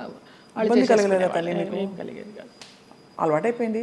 నేను ఆ డ్రెస్ వేసుకొని కూర్చున్నా కూడా మా అసిస్టెంట్ తీసుకొచ్చి టవల్ కప్పేవాడు. వచ్చి తీసి పారే, ఇది కప్పుకున్న దగ్గర నుంచి వాళ్ళకి ఆత్రం ఏముంది లోపలని. ఇది మూసినంత వరకే కదా ఆత్రం, ఇది తెరుచుకుంటే ఏముంది, తీసి పడేసేదాన్ని. మళ్ళీ షార్ట్కి తీయాలి, అప్పుడు విచిత్రంగా చూస్తూ ఉంటారు. మనకి షార్ట్ కాన్సన్ట్రేషన్ ఉండదు. ఇప్పటి నుంచి ఇలాగే కూర్చుంటా. మానవ నైజం. అండ్ అందులో మీలాంటి ఒక స్త్రీ, అంటే ఇంత కష్టం చూసిన స్త్రీ ఎంత దెబ్బతిన్నా కూడా నేర్చుకోకుండా మళ్ళీ మళ్ళీ ప్రేమలో పడడం సహజం. సో మళ్ళీ అలా పడ్డారా? అంటే పడలేదా? భగవంతుడు నన్ను రక్షించాడు. కానీ ట్రై చేస్తుంటారు కదా చాలా మంది, అంటే ప్రేమలో పడ్డానికి ఎవరు ట్రై చేయలేదమ్మా. ఉంచుకుంటామని, మళ్ళీ రెండో పెళ్లి చేసుకుంటామని. నాకు ఇంట్రెస్ట్ లేదు, నాకు భయం. ఒక పెళ్ళి చాలు, అయిపోయింది దాంతో ఎక్స్పీరియన్స్. చాలా మంది కాంప్రమైజ్ అయిపోతారు కదా, ఏదో ఒక తోడు, ఏం లేని చోట ఒక తోడు ఉంటుందని. అలా అనిపించలా. అన్నపూర్ణమ్మ వాళ్ళందరూ కూడా అనేవారు, కనీసం పెళ్లి చేసుకోకపోతే ఎవరన్నా బిడ్డనన్నా పెంచుకో, నీకు వయసు అయినప్పుడు ఆసరాగా ఉంటారని. అక్క పిల్లలు అన్న పిల్లలు అందరూ ఉన్నారు, చాలు. అది కూడా అనిపించలే. నాకు ఒక బిడ్డ, నాకు ఒక సంసారం, మళ్ళీ పెళ్ళి, మళ్ళీ ప్రేమ, చాలు ఒకటి. అమ్మ బాబోయ్, అవును, ఎంత గాయం అయింటుందో మీకు అర్థమవుతుంది. మీరు నేర్చుకోవడం గొప్ప విషయం. గాయం ఎంతైందో తెలియదు కానీ దాని మీదకి వెళ్ళాల, డైవర్ట్ అవ్వాల నేను. బట్ ఏదో ఒక ఏంటి లైఫ్ అనుకుంటే ఏమొచ్చేది మీకు ఆన్సర్? ఇప్పుడు ఫర్ ఎగ్జాంపుల్ పొద్దున్న లేస్తే మేకప్ వేసుకుని సెట్లో ఉండి వాళ్ళకి కావాల్సినట్టు రోజంతా ఉన్నప్పుడు మనకు కావాల్సినట్టు మనం ఉండే టైం ఉండాలని అందరికీ అనిపిస్తుంది. అలా ఉంటుంది కదా, ఏదో ఒక మంచి ఫ్రెండ్స్ ఉన్నారా మీకు? అట్లా కూడా ఎవరు లేరు. ఇప్పుడు రాగిణి, రక్ష, లతాశ్రీ వాళ్ళందరూ సోకాళ్ళు వాళ్ళందరూ ఎప్పుడైనా మీ మధ్య ఎప్పుడు ఈర్ష్యలు, కాంపిటీషన్లు ఏమీ లేవా? ఎప్పుడు లేదు, ఎప్పుడు లేదు. ఈ చీర నువ్వు తీసుకో, నువ్వు కట్టుకో, ఎలాంటి ఫ్రెండ్స్? ఎన్నో అలాంటివి ఎన్నో. నేను రాగిణికి ఎన్ని ఇస్తాను చీరల నగలు. పాపం పాడైపోయినవి కూడా అది మళ్ళీ రిపేర్ చేసుకుని, అక్క నువ్వు ఇచ్చింది చూడు ఎంత బాగుందో, కట్టుకున్నాను అంటుంది. అలాంటిదే తప్పించి నువ్వు కట్టుకుని ఇప్పేసిన చీర నాకు ఇస్తావేంటి, అలాంటివి ఏం లేదు. ముందర అడుగుతుంది, అక్కలకి ఆ వదిలినకి చీరలు తీస్తున్నాను అంటే అక్క నన్ను గుర్తుపెట్టుకో, నాకు కూడా ఇవ్వంటుంది. అలా చాలామందికి ఇచ్చిన సందర్భాలు ఉన్నాయి. సో 90వ దశకం ఆరంభంలో మీకు మ్యారేజ్ ఫెయిల్ అయిన తర్వాత దాదాపు మీరు ఒంటరి ప్రయాణం. అమ్మ నాన్న వాళ్ళు? అమ్మ నాన్న 99లో అమ్మ పోయింది, 2005లో నాన్న పోయారు. తర్వాత 2003లో నేను హైదరాబాద్ షిఫ్ట్ అయ్యాను. అక్కడ ఉన్న ఒక ఇల్లు అమ్మేసి అక్కల అన్నలు అందరూ వేరే వేరే కాపురాలు పెట్టేసుకున్నారు. ఆ డబ్బుతో ఇక్కడికి వచ్చి నేను మధురానగర్లో చలపతిరావు గారు చెప్పి ఆయన ఉండే ఫ్లాట్స్లోనే పైన పెంట్ హౌస్ కొనుక్కున్నాను. ఓరిని బ్రహ్మ బంగారం గాను, ఏవిఎస్ గారి సినిమా షూటింగ్ అప్పుడు. నీకు ఆఫర్స్ ఉంటాయో లేవో తర్వాత విషయము, ఆత్మీయులందరూ ఇక్కడ ఉన్నాం కదా వచ్చేసే అన్నారు. అలాగే వచ్చేసాను. మూవీ ఆఫర్స్ కోసం రాలేదు నేను, వచ్చాను చిన్న చిత్తగా చేస్తూ వచ్చాను. 2007లో చిట్టిబాబు గారు, మన రాజబాబు గారు తమ్ముడు, వాళ్ళు ల్యాండ్ ఓనర్స్, ఈ ల్యాండ్ ఓనర్స్ ఇక్కడ కడుతున్నారు, బాగుంది చూడు అనేసి అంటే వచ్చాను, నచ్చింది, వాస్తు అది బాగుంది, కొనేసుకున్నాను. ఇంకా 2007 నుంచి ఇక్కడే. చాలా అద్భుతంగా మెయింటైన్ చేస్తున్నారు మీరు. అంటే ఎక్కడ కూడా ఇది పాత అపార్ట్మెంట్ కొత్త అపార్ట్మెంట్ లాగే అనిపిస్తుంది, మోడల్ అండ్ అలాగే ఇంటీరియర్స్ చేయించడం. ఇంటీరియర్స్ అంతా మీ టేస్టేనా? అబ్బాయి నాకు అసలు టేస్ట్ అనేదే లేదు. అయ్యో, అంత గుడ్డెద్దు చేయలో పడ్డట్టేనమ్మా. ఏదో చేసుకుంటాము, అందరూ వచ్చి బాగుంది అంటారు. దానికోసం టైం వెచ్చించి ఇది చేస్తే ఎలా ఉంటుంది, ఇది చేస్తే ఎలా ఉంటుంది, ఆ థాట్ లేదు, ఆ ఓపిక లేదు. సో అలా మరి జీవితం అలా నడుస్తూ మీరు వచ్చారు. మధ్యలో మీరు శరత్ బాబు గారు ఒక, అది మనసు బంధం అని చెప్పచ్చా? మనసు బంధమే. నేను బాగా అనుకున్నాను, ఆయన కొంచెం అనుకుని వదిలేశారు. ఇప్పుడు ఆయన ఉన్నా కూడా చెప్పేదాన్నేమో, లేరు కాబట్టి ఇంకా ఫ్రాంక్గా చెప్తాను. ఆయనతోనే యాత్రలన్నీ చేశాను, మహానుభావుడు, దేవుడు నాకు ఒక గైడ్ని పంపించాడు అనుకున్నాను. లేకపోతే నేను అన్ని యాత్రలు మంచి చేసి వ్యక్తి అండి, చాలా చాలా మంచి వ్యక్తి, అందులో ఏమీ సందేహం లేదు. ఒకరి రూపాయి తినరు, ఒకరికి పెట్టరు. ఆయన ఫ్యామిలీ వరకు ఆయన చూసుకుంటారు కానివ్వండి, అది లేదు, ఆ గుణం లేదు. ఆ టైంలో మిమ్మల్ని వివాహం చేసుకునే టైంలో కొంతమంది ఇండస్ట్రీ ప్రముఖులే ఆపారు ఆయన్ని, లేకపోతే మీ అవును తెలుసు, పెళ్ళయి సెటిల్ అయ్యేవారు కూడా అన్నారు అంట. నిజం, చాలా ఆలోచనలు చేశాము. ఒక బిడ్డను కూడా కందామని ఆలోచన చేశాము, దానికి అన్ని ప్లానింగ్స్ వేసుకున్నాము. తర్వాత ఆయన ఆలోచిస్తూ ఉంటారు, సంవత్సరాల తరబడి ఆలోచిస్తూ ఉంటారు. ఒక విషయం చెప్తే ఒక 100 రకాలుగా ఆలోచించి, లలిత ఇలా వద్దేమో అలా వద్దేమో, మనం ఎవరినన్నా కానీ వాళ్ళు మన ఇద్దరం పోయామనుకో అమ్మాయిని ఆస్తి కోసం ఏమన్నా చేస్తారేమో, ఇలాగంతా కూడా చెప్పేవారు. నేను చాలా ఫ్రాంక్గా ఫస్ట్ టైం చెప్తున్నాను, నేను వాళ్ళ ఫ్యామిలీ మెంబర్స్ నేనేమి లెక్క చేసేది లేదు. వాళ్ళ ఫ్యామిలీ మెంబర్స్లో ఒక తమ్ముడు నాతో చాలా క్లోజ్గా ఉంటాడు, ఒక తమ్ముడు ఫ్యామిలీ. ఇప్పుడు కూడా వారి అబ్బాయి మీతో టచ్లో ఉన్నారు ఉన్నాడు అని అంటారు. అంటే పిల్లలాగానే ఎక్కడ మిమ్మల్ని ఒక శత్రువుగా చూడలేదు కుటుంబానికి? లేదు లేదు, కుటుంబానికంటే వారి కుటుంబానికి. వారి కుటుంబంలో ఎవరికి నేను పెద్ద తెలీదు, మా మధ్య ఏం జరిగిందని కూడా ఎవరికి తెలియదు. ఈ తమ్ముడు గారి ఫ్యామిలీకి తప్పించి వాళ్ళకు కూడా అంతంతే పైపైనే, నాకు ఆయనకి పరిచయం ఉందనే తప్పించి కొంచెం డీప్గా వెళ్ళామనేది తెలియదు. మీరు రమాప్రభ గారితో చాలా క్లోజ్ కదా ఒక టైంలో. రమాప్రభ గారు శరత్బాబు గారిని చాలా విమర్శించేవారు, చాలా ఇంటర్వ్యూలో బహిరంగంగా తిట్టారు. ఎందుకు మీ దృష్టిలో ఎందుకు ఇంత మంచి వ్యక్తి అని మీరు చెప్తున్నారు? మీ మనసుతో చూస్తే అవును కదా కరెక్ట్ అనిపిస్తుంది, ఎందుకంటే మీరు ఎవరిని అసలు మిమ్మల్ని హాని చేసిన వాళ్ళనే మీరు జడ్జి చేయని వ్యక్తి. అలాంటిది అసలు అంటే మనం ఒకవైపునే విని చెప్పలేము కదా, మరి జడ్జ్ చేయలేము కదా. మరి అప్పుడు వాళ్ళిద్దరు కలిసి ఉన్న పరిస్థితుల్లో ఏం జరిగిందో అది నేను కూడా చెప్పలేను. కానీ నా వరకు ఆయన చాలా మంచి వ్యక్తి, చాలా మంచి వ్యక్తి. ఏ విషయంలో మీకు నమ్మకం కలిగింది? ఫర్ ఎగ్జాంపుల్, అంటే మీరు చూసిన అనుభవాల్ని బట్టి మనని ఇతను హింసించడు, మన డబ్బులు తీసుకోడు, లేదు వేరే విధంగా వేధించడు, కంట్రోల్ చేయడు, ఇలా రకరకాల కేటగిరీల్లో మనం తిన్న దెబ్బల్ని బట్టి ఆ విషయంలో మనకు నమ్మకం కలుగుతుంది. ఏ విషయంలో మీకు ఒక భరోసా కలిగింది ఆయన?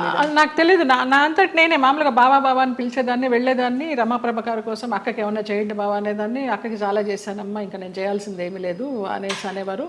అలాగా నేను ఈ గుళ్ళు వెళ్తాను, ఆ గుళ్ళు వెళ్తాను, ఈ పురాణాలు చదువుతానంటే ఆయన దగ్గర కూర్చుంటే గంటలు గంటలు అలాగా టైం పాస్ అయిపోయేది. అప్పుడు నేను ఒక ఆడదాన్ని అనే అభ్యంతరం లేకపోతే మీ వెంట తీసుకెళ్ళడానికి, మీరు యాత్రలకు వెళ్ళినప్పుడు నాకు చెప్పండి బావా నేను వస్తాను అనేదాన్ని. అలాగా మా యాత్ర సాగిందనమాట.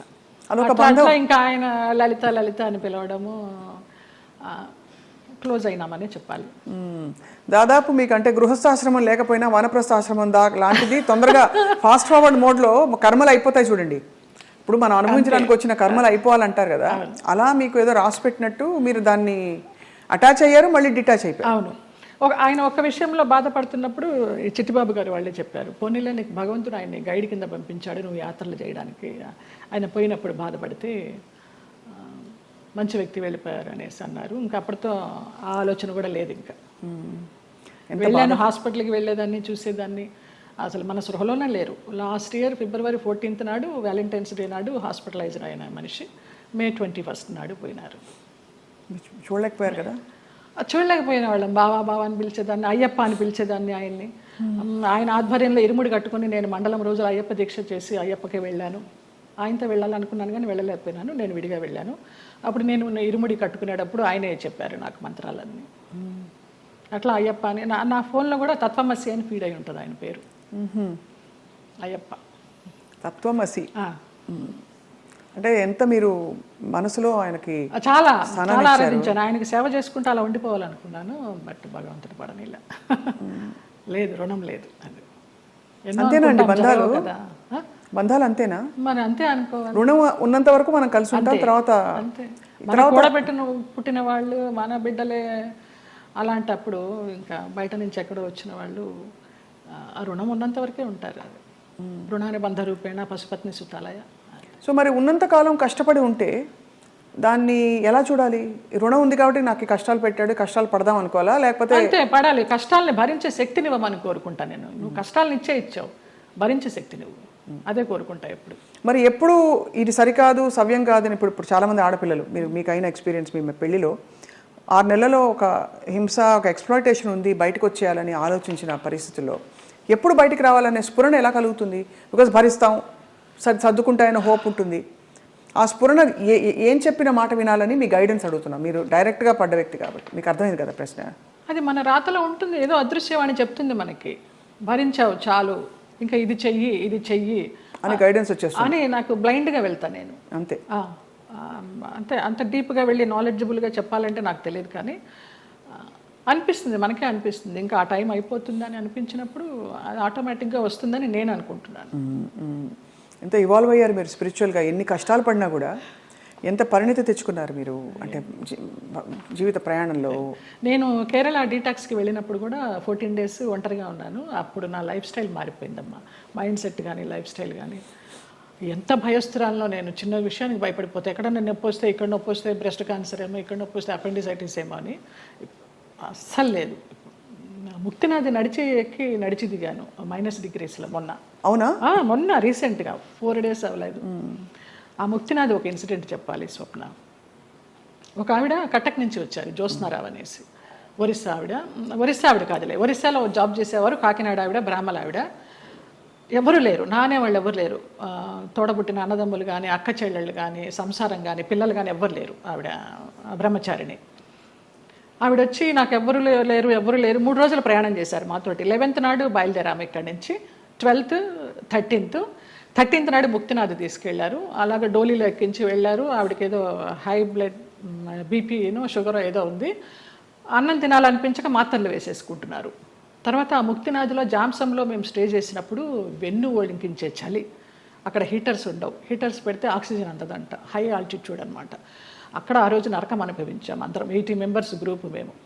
Sai Krishna tours and travels అని సాయిరామ్ గారు, ప్రసన్న గారు, వైఫ్ అండ్ హస్బెండ్, ఆది దంపతులు. నిజంగా 2009 నుంచి వాళ్ళు ఈ ట్రావెల్ చేస్తున్నారు. ప్రతి ఒక్క గ్రూప్తో ట్రావెల్ చేస్తారు. ఇంకా నేను లైఫ్ జర్నీ అంతా వాళ్ళతోనే యాత్రలు కంటిన్యూ చేయాలని వాళ్ళతో చెప్పి కూడా వచ్చా కన్ఫర్మేషన్. ఆవిడ ముక్తినాథ్ని దర్శించుకొని, సాయిరామ్ గారు మేము వెళ్ళే రోజు ముందర రోజు నైట్ హోటల్లో డిన్నర్కి గ్యాదర్ అయినప్పుడు చెప్తారు, అమ్మ ఇలా ఉంటుంది అక్కడ సిచ్యువేషను, స్నానాలు చేయకండి, 108 జలధారలు ఉంటాయి, స్నానాలు చేయకండి, -degrees ఉంటాయి, నెత్తి నీళ్లు చల్లుకుంటే చాలు, మనకి ముక్తినాథుడి దర్శనం కావాలి, మీరు ఆయన్ని చూడడం కాదు ముఖ్యం, ఆయన మిమ్మల్ని చూడడం ముఖ్యమని చాలా చక్కగా వివరించి ఆవిడని అడిగారు, అమ్మ మీ పరిస్థితి ఇలా ఉంది, వస్తారా, రాలేకపోతే రూమ్లో ఉండండి, భోజనం ఏర్పాట్లన్నీ చేసి మీకు ఒక మనిషిని పెట్టి నేను వెళ్తాను. లేదు సాయిరామ్, నాకు ఆ ముక్తినాథుడిని చూడాలి, నా ఒకే ఒక కోరిక అన్నారమ్మ. వచ్చారు, ముక్తినాథుడిని చూశారు. మర్నాడు అందరం బయలుదేరి బస్సుల్లో పోఖ్రా రిటర్న్ రావాలి. కార్లోనే స్పాట్ డెడ్ అమ్మ ఆవిడ. ముక్తినాథుడు అన్నందుకు ముక్తి, మోక్షం. ఎంత అదృష్టవంతరాలు, ఎవ్వరు లేరని 80 మందితో ప్రయాణం చేసి 3 రోజులు ముక్తినాథుని చూసి 4వ రోజు పోయింది. అసలు అద్భుతమైన సంఘటన అయితే నాకు, నేను మర్చిపోలేను ఈ యాత్రలో. ఆవిడ చనిపోయినప్పుడు ఎంత ప్రేతకళగా ఉందో, చితి మీద పెడితే అక్కడే ఎవరో కజిన్ నెంబర్ దొరికింది, ఫోన్లో అడిగితే మేము రాలేమండి, అంత దూరం మీరు చేసేయండి అని ఈయనకు అథారిటీ ఇచ్చేశారు సాయిరామ్ గారికి. అక్కడ ఆర్మీ సహాయంతో ఆయన మన హిందూ సాంప్రదాయంలో ఆమెకి దహన సంస్కారాలు చేస్తే, చితి మీద పెట్టినప్పుడు ఆవిడకి ఫోటో తీస్తే ఎంత చిద్విలాసంగా ఉందో తెలుసా అమ్మ ఆవిడ ముఖం. చనిపోయినప్పుడు ఈ 4 బయటకు వచ్చేసి కళ్ళు తేలేసి ఉన్న మనిషి హాయిగా అలా ఉంది. అసలు అది జన్మలో మర్చిపోలేను.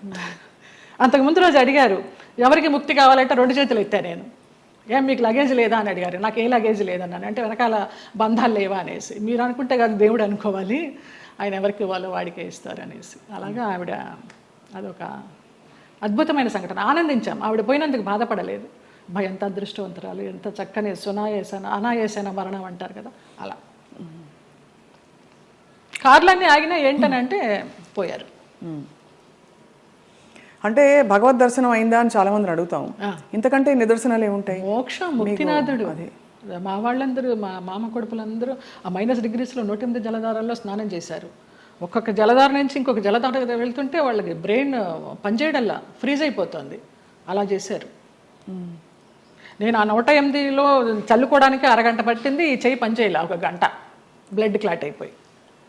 అంత చలి, -degrees. అది అంత కష్టతరమైన ప్రయాణం. ఎంత చక్కగా వెళ్ళొచ్చాము వారి ఆధ్వర్యంలో. ఈ సందర్భంగా ఆ దంపతులకు పాదాభివందనాలు. ఆ ప్లేసెస్లో నిజంగానే ఒక మహిమ ఉంటుంది కదా జయలలిత గారు. ఎందుకంటే మీరు ఇంత జీవితం చూసి భగవత్ స్పర్శ ఎక్కడ ఎందుగలడు అందులేడని సందేహం వలదు అని అంటారు కదా, అలాగా భగవంతుడు అన్ని చోట్ల ఉన్నాడు సర్వాంతర్యామి అంటూ కూడా మనం కొన్ని ప్లేసెస్కి ప్రత్యేకంగా వెళ్ళడానికి కారణం ఏంటంటే వాళ్ళు నడయాడిన ప్లేసులు అవి అని చెప్తారు. ఇప్పుడు నైమిసారణ్యం ఎంతమంది మునులు మహానుభావులు తపస్సు చేశారు. అక్కడికి వెళ్ళంగానే మనకు ఆ వైబ్స్, కొన్ని గుళ్ళకి వెళ్తే మామూలుగా దండం పెట్టుకుని వచ్చేస్తాం, కానీ అదే మనం తిరుమల వెళ్ళినప్పుడు ఆ వెంకటేశ్వర స్వామి చూస్తుంటే మనకు తెలియకుండానే ఆనంద బాష్పాలు కారిపోతాయి. ముక్తినాథుడి దగ్గర కూడా అలాగే కారిపోయినాయి నాకు. మన దేవుళ్ళ రూపాలు ఉండవు, ఏముండవు, వాళ్ళు నేపాల్ పద్ధతిలో తయారు చేస్తారు, అలా ఉన్నా కూడా వైబ్స్ ఉన్నాయమ్మా.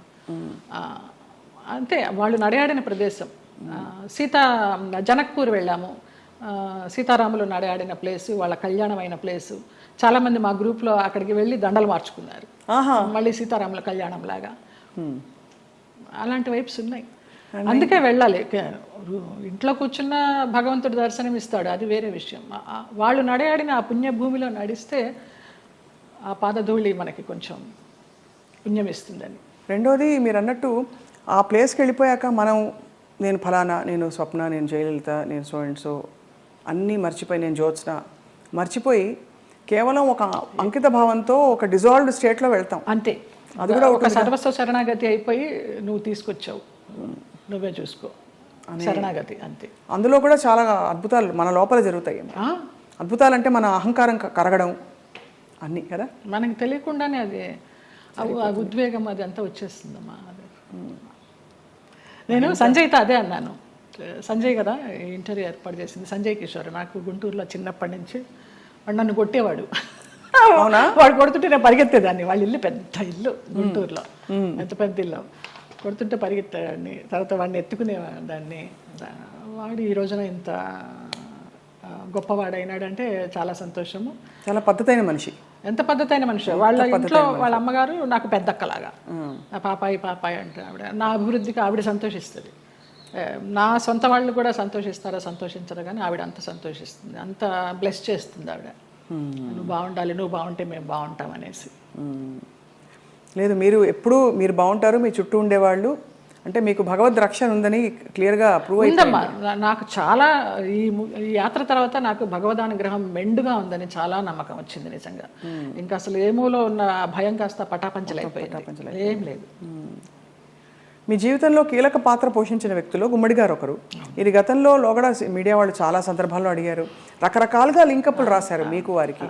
అసలు అంత లింకప్ చేయాల్సిన అవసరం ఎందుకు వచ్చింది అంటే, మీరు కేవలం వెళ్ళి ఇప్పుడు ఒక మనిషి ఇంకో మనిషి సేవ చేయొచ్చు, చూసుకోవచ్చును, స్త్రీ పురుషులు కావడంతో అలా రాశారు. ఏ స్త్రీ పురుషులు అయినా వయసు భేదం లేదమ్మా. నా తండ్రి వయసు ఆయనకి. మేము సినిమాలన్నీ మానేసుకొని పొద్దునైతే ఆయన ఫోన్ చేసి, నా గొంతు పొద్దున్నే కొంచెం మగవాడి వాయిస్ లాగా ఉంటుంది, పొద్దున్న లేవగానే ఫోన్ చేస్తే బాచి అనేవారు. బాచి అనుకోని బాచి లిఫ్ట్ చేశాడు. బాచి కాదండి నేనే జయమ్మ అంటే, జయమ్మ నీ గొంతు ఏంటి అలా ఉంది, మంచు మార్గే గొంతులాగా ఉంది. ఇంకొక ఎవరినో పోల్చేవారు అనమాట. ఏం చేస్తున్నావు ఇవాళ, ఏం తీసుకొస్తున్నావు వంట. అలాగా ఆయన్ని మేము అభిమానించి, మహామహులు, వాళ్ళ సేవ చేసుకోవడానికి పూర్వజన్మ సుకృతం ఉండాలి నిజంగా. తల్లిదండ్రి లేరు, వాళ్ళ ప్లేసుల్లో వాళ్ళని ఊహించుకొని, ఆ లెజెండ్స్ వాళ్ళు చేసిన క్యారెక్టర్స్ ఊహించుకొని, మనకి ఇంత గొప్ప అవకాశం వచ్చిందే, వారితో కూర్చుని భోంచేసేయడం కానీ, వారితో కూర్చుని పేకాడడం కానీ, వారితో కూర్చుని వైన్ తీసుకోవడం కానీ. నా కోసం సులా అని ఒక వైన్ బాటిల్ తెప్పించేవారు రోజు 8 వందలు పెట్టి, ఇది నీకే, ఇది జయమ్మకే, వేరే ఎవరు ముట్టుకోవద్దనేసి. అంత అభిమానంగా కొన్ని సంవత్సరాలు, ఒక 4-5 సంవత్సరాలు జర్నీ చేశాము. ఇప్పుడు అటు నుంచి వెళితే నాకు ఆ ఇల్లు చూస్తే మాత్రం ఏడుపు వస్తుంది. అవును, మీరు చెప్పారు. అంత మంచి. ఆయన కుటుంబ సభ్యులు ఎవరు లేరా ఆ టైం? ఉన్నారు, ఎందుకు లేరు. ఆయన కూతుళ్ళు, బిడ్డలు, కొడుకులు. ఒక కొడుకు US లో ఉండేవాడు, ఒక కొడుకు చెన్నైలో. వాళ్ళు ఎవరు సరిగ్గా చూసేవారు కదా. మీ ఫోన్ నుంచి నేను ISD చేసి ఇచ్చేదాన్ని అమ్మాయికి మాట్లాడడానికి, కొడుకు పుట్టినరోజు అంటే విష్ చేయడానికి కానీ, లేకపోతే ఆయనకి ఏదైనా బాగాలేకపోతే చెప్పడానికి కానీ. ఎప్పుడైనా వాళ్ళందరూ మిమ్మల్ని, ఆడపిల్లలు వచ్చేవారు. ఇక్కడ సాంబమ్మ అని ఒక ఆవిడ ఉండేది, ఆవిడ వచ్చి చూసిపోతూ ఉండేది. శారద బెంగళూరులో ఉండేది, ఇప్పుడు ఇక్కడే షిఫ్ట్ అయిపోయింది. విజయమ్మ చెన్నైలో ఉంటుంది, ఇంకొక చిన్నమ్మ అమెరికాలో ఉంటుంది, ఒక ఆవిడ క్యాన్సర్తో పోయింది. ఫోన్లు చేస్తూ ఉంటారు, కానీ లాస్ట్లో ఆయనకి ఒంట్లో బాగాలేనప్పుడు ఆయన పక్కన అంబులెన్స్లో కూర్చుని హాస్పిటల్లో జాయిన్ చేసింది నేనే. ఇంకా ఆయనకి వెంటిలేషన్ తీస్తారనగా జయ ఇట్రా అనేసి నన్ను ఇట్లా గుండెల మీద పడుకోబెట్టుకున్నారు, పోయినారు. ఫస్ట్ పోయిందని తెలిసింది కూడా నాకే. మీకే? పోయినప్పుడు ఇంకా నేను బయటకు వచ్చేసాను. ఇంకా ఆ తెల్లవారుజాము నుంచి వాళ్ళ పిల్లలు రావడం, అది. అక్కినేని నాగేశ్వరరావు గారు అన్నారు, ఆయన పోయిన తర్వాత అక్కడ నుంచుని ఉంటే పిల్లలందరినీ పలకరిస్తూ నా భుజం తట్టి నీకు చాలా లోటు గుమ్మడి గారు పోవడం అన్నారు. నమస్కారం. మహానుభావులు వాళ్ళంతా. No comments. అంతకంటే అంటే ప్రపంచం అలా ఉందండి ఇప్పుడు. అలా ఉంది. ఒక మనిషికి మధ్య ఏదో ఒక ఎంత విచిత్రమైన అనుబంధం అండి.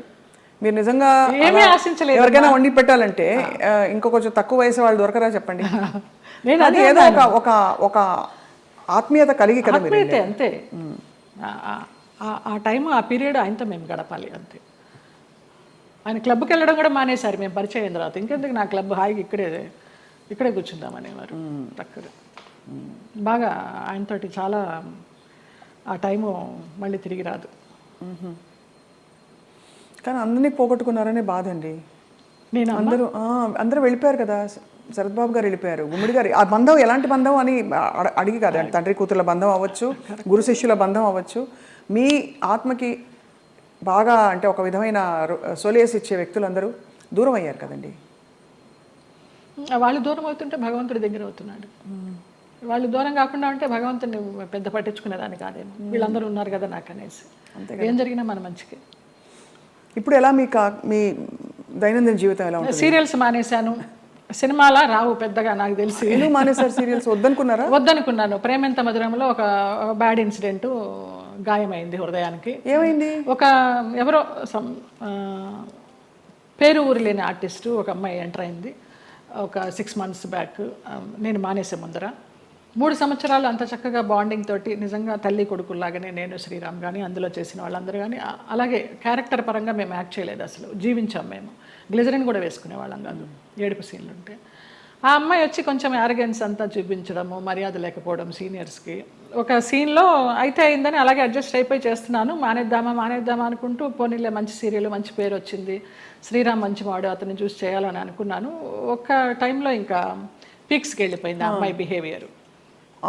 శ్రావణ శుక్రవారం నాడు పూజకి గాజులు లేకుండా కూర్చుంది మొండి చేతులతోటి. నేను ఒక పెద్ద సఫిస్టికేటెడ్ మదరు, అంత సాంప్రదాయాన్ని పాటించే మదరు, అత్తగారి పక్కనే కూర్చొని పూజ చేస్తూ ఉంటుంది. అప్పుడు నేను క్యారెక్టర్ పరంగా ఆలోచించి అత్తగారి స్థానంలో నేను ఇక్కడ ఉన్నాను కదమ్మా, నేను లేకపోతే నీ ఇష్టం వచ్చినట్టు చేసుకోవచ్చు, శ్రావణ శుక్రవారం పూజ ముత్తైదో గాజులు వేసుకుని చేయాలన్నానమ్మ. అటు నా చెయ్యి నా ఇష్టం, నువ్వే చెప్పడానికి అంది, వేసుకొని అంది. అంతలాగా ఎందుకు ఏమో తెలియదు. అది ఆరగెన్సీ అంతే. ఆ పిల్లకి సీనియారిటీ విలువ తెలియదు, క్యారెక్టర్ విలువ తెలియదు. ఎవరండి యాక్టర్? ఆఫ్ కోర్స్ చూసాను, నేను సీరియల్స్ చూడండి కాబట్టి ఇలా అడుగుతున్నాను. అమ్మాయి పేరు కూడా మర్చిపోయినాను, అసలు మైండ్లోనే లేదు అది. చేస్తూ తర్వాత అమ్మాయి September 3 జరిగింది ఇది, లాస్ట్ ఇయర్. అక్కడి నుంచి శ్రీరామ్ బయటే ఉన్నాడు. నాన్న ఇలాగ జరిగింది, నాకు చేయబుద్ధి కావడలేదన్నాను. నీ ఇష్టం అమ్మ, నీకు ఇష్టం లేకపోతే మానేయి అన్నాడు. కారు ఇచ్చాడు, ఎక్కాను, వచ్చేసాను అంతే. అక్కడ బహుశా మీ ప్రయాణం అయిపోయిందేమో అంతే. అలా ఇలా ఈ సంఘటన ద్వారా అలా కొంచెము అయిష్టంగానే చేస్తున్నాము, ఇష్టం లేకుండా. ఆ క్యారెక్టర్కి కూడా ఇంపార్టెన్స్ తగ్గడము, ఆ ఫీల్ కూడా రావడల్లా చేస్తుంటే. డైరెక్టర్ గారితో అనేదాన్ని, ఇంతకుముందర ఫీల్తో చేసేవాళ్ళమండి, ఇప్పుడు రావడం లేదనేసి. డైరెక్టర్ మారిపోయాడు, వెంకట్ అని, అతను చాలా ఇష్టము, చాలా మంచి టెక్నీషియన్. సరే, ఆ యూనిట్ నుంచి బయటకు వచ్చారు, వేరే యూనిట్ ఎవరైనా ఆఫర్ చేస్తే ఎందుకు చేయకూడదు? వద్దనిపించిందమ్మా, ఇంకా అసలు నాకు సీరియల్స్ వద్దు. అంటే నేను ఆ గంగిరెద్దులాగా అలంకరించుకోవడము, రోజుకి అన్ని డ్రెస్ చేంజ్లు, పొద్దు నుంచి నైట్ వరకు టైం లేకుండా. 12 hours అండి కాల్ షీట్. పంపించరమ్మా. నేను తొందరగా వెళ్ళిపోతానంటే, అమ్మ సీనియర్వి నువ్వే వెళ్ళిపోతానంటే మిగతా వాళ్ళందరూ కూడా వెళ్ళిపోతారు. అందులో సీరియల్స్ లో బాగా పిండేస్తారు కదా. నరకం. ఎన్ని సీరియల్స్ చేశానో అన్ని సీరియల్స్ అన్నం పెట్టినాయి, కాదని లేదు. కానీ వద్దనిపించింది, ఇంకెవరికి పెట్టాలి, నేను వద్దు. మంచి సినిమాలు ఏమన్నా వస్తే చిన్న చితక సినిమాలు చేసుకుందాము, లేదా కృష్ణారామాని యాత్రలు చేద్దాము, ఉన్నది పెట్టుకొని ఉన్నంత వరకు. తర్వాత భగవంతుడు చూసుకుంటాడు అంతే. అక్క వీళ్ళందరూ టచ్లో ఉంటారా? ఎప్పుడు టచ్లో ఉంటారు. అబ్దికానికి, నాన్న అబ్దికానికి చెన్నై వెళుతూ ఉంటాము. 2 అన్నయ్యలు అక్కడే ఉన్నారు. అందరం కలివిడిగానే ఉంటాం. 3 అప్పచెల్లెళ్ళు, 2 అన్నదమ్ములు. సరే, మీకు మీ ప్రయాణం ఇలా రాసుందని మీరు సరిపెట్టుకున్నారు, అది మీ గొప్పతనం అంతే. నా గొప్పతనం కాదు, నాకు దేవుడిచ్చిన వరం అది. నా గొప్పతనం ఏం లేదు. మరి ఇప్పుడు మీకు జీవితం గడవడానికి, యాత్రలు చేయడానికి, మనం శేష జీవితం గడపడానికి కంఫర్టబుల్గా ఫైనాన్షియల్గా? శేష జీవితం వరకు ఉందని నేను చెప్పలేను, ఇప్పటికీ ఉంది. ఈ ప్రేమెంత మధురం చేసిన దాని తాలూకా అది కొంచెం ఉంది. అది కూడా వెనక ముందు చూడకుండా ఖర్చు పెట్టుకుంటున్నాను యాత్రలకి, దానికి. శేష జీవితానికి ఎలా ఉంటుందో నాకు తెలియదు, ఆయన నిర్ణయిస్తాడు. ఆ నమ్మకం అయితే ఉంది. మీ దగ్గర అయితే మాస్టర్ కీ ఉంది అంతే కదా? ఇంకా ఇవన్నీ మాస్టర్ కి లాకర్ కి ఏం లేదు, కానీ మాస్టర్ కీ అంటే భగవంతుడే కదా, భగవంతుడే మాస్టర్ కీ కదండి మనందరికీ. ఆయన నడిపిస్తాడని నమ్మకం. అది ఆ నమ్మకమే. రేపేంటి అని అడుగుతారు, అది ఎప్పుడు ఆలోచించాలి రేపేంటి అనేది. అసలు పుట్టిన దగ్గర నుంచి అవగాహన లేదు, మధ్యలో సంపాదించడం మొదలుపెట్టిన దగ్గర నుంచి కూడా రేపు ఏంటి అనేది క్వశ్చన్ రాలేదమ్మా నాకు అసలు. 700 సినిమాలు అంటే బాధ ఎందుకు వేస్తుందంటేనండి, ఈ పబ్లిక్ ప్రొఫెషన్లో ఉన్న వాళ్ళందరికీ చాలా కష్టమైన జీవితం. మీకు ఎప్పుడు నిద్రలేవాలి అనే చాయిస్ ఉండదు. వాళ్ళు చెప్పిన టైంకి మీరు హాజరవ్వాలి, వాళ్ళు మీకు నచ్చినా నచ్చకపోయినా, చలున్నా ఎండున్నా వాళ్ళు వేసుకోమన్న బట్టలు వేసుకోవాలి. అలా 700 జీవితాలు మీ మొత్తం ధారపోసి వెచ్చించి మహా నటులే చరిత్రలో అలా ఉండిపోయి మెల్లిగా ఫేడ్ అవుట్ అయిపోతారు విత్ టైం. ఈ నట జీవితం మీకు నేర్పిన విషయం ఏంటండి?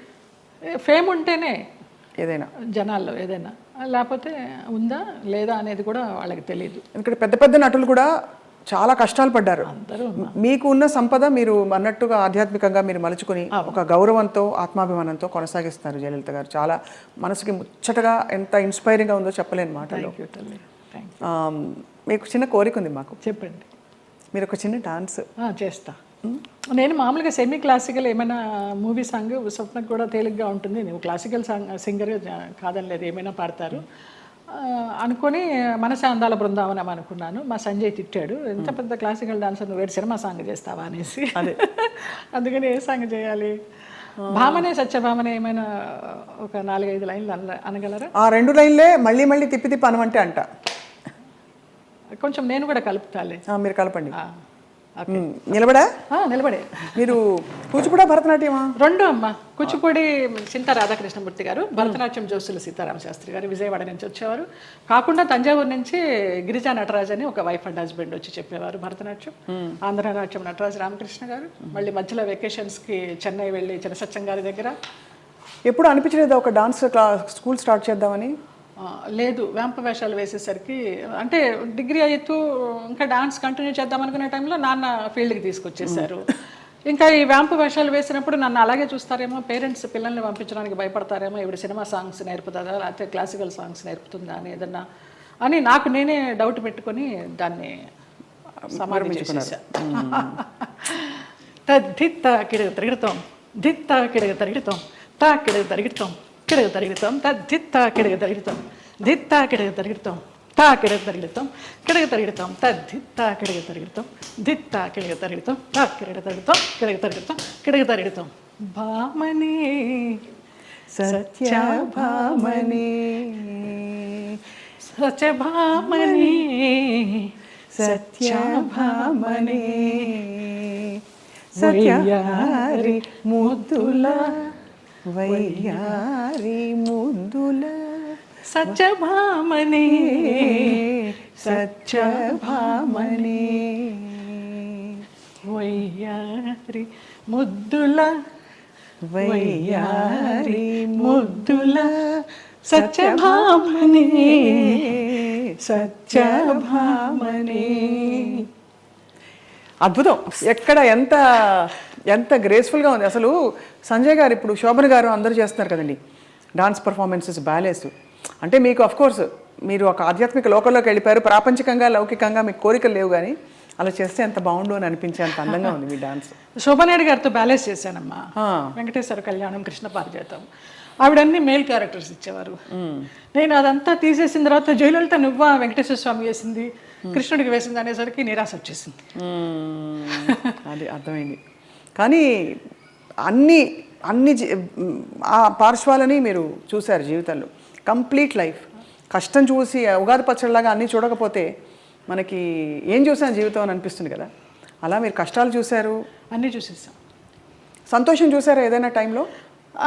సంతోషం అంటే ఈ యాత్రేనమ్మా. ఈ యాత్రలే అతి దుఃఖకరమైన సంఘటన, బాధాకరమైన సంఘటన, అతి సంతోషకరమైన సంఘటన అంటారు, కానీ అవి 2 లేవు నాకు. వయా మీడియాగానే వెళ్తూ వచ్చింది. ఈ ముక్తినాథ యాత్ర మాత్రం నాకు చాలా పీక్స్ అనమాట ఇంకా. సో ఫైనలీ మీకు మిగిలిన కోరిక అంటే మిగిలిన కోరికను ఎందుకంటున్నారంటే మన జీవితానికి ఒక సంపూర్ణత్వం రావాలంటే ఏం కోరుకుంటున్నారు? ఇంకా మానస్ సరోవర్ వెళ్ళాలమ్మా. మానస్ సరోవర్. కానీ మా సాయిరామ్ గారు అది వేయనమ్మా చాలా కష్టం అంటున్నారు. ఎవరు తీసుకెళ్తారో తెలీదు. వెళ్ళాల్సి ఉంటే డెఫినెట్గా ఖచ్చితంగా అదే చాలా జరిగిపోతుంది. కోరిక.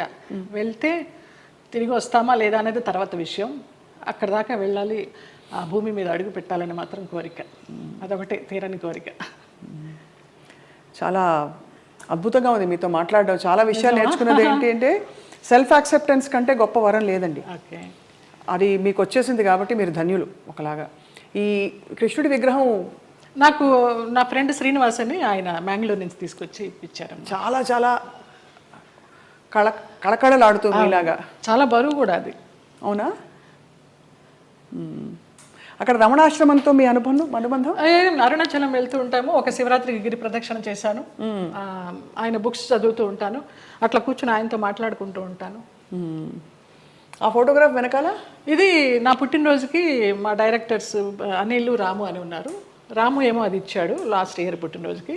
అనిల్ ఇది ఇచ్చాడు. రుద్రంకోట అని ఒక మూవీ చేశాం కదా, ఆ పిల్లలు. రుద్రమకోట మొన్న లేటెస్ట్ మీది. అవును, అవును, చాలా పెద్ద ఒక పవర్ఫుల్ క్యారెక్టర్ కానీ సినిమా పవర్ఫుల్గా వెళ్ళలేదు, ఆడలేదు. ఓటీటీకి కూడా ఇంకా లేట్ అవుతూ ఉంది.